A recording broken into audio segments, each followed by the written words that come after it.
আসসালামু আলাইকুম। আশা করি সবাই ভালো আছেন।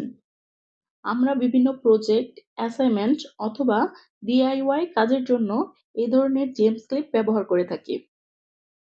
এগুলোর আসলে অনেক ধরনের ব্যবহার আছে। কিছু জানা অজানা ব্যবহার আপনাদের সাথে একদিন শেয়ার করব ইনশাল্লাহ। আচ্ছা, যেটা বলছিলাম, এগুলো সাধারণত আমরা এই ছোট সাইজের সবাই দেখেছি।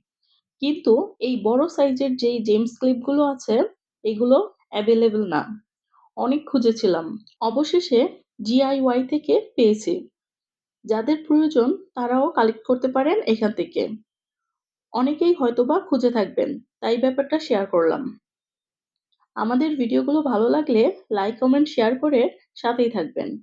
আজ এই পর্যন্তই। সবাই ভালো থাকবেন। আল্লাহ হাফেজ।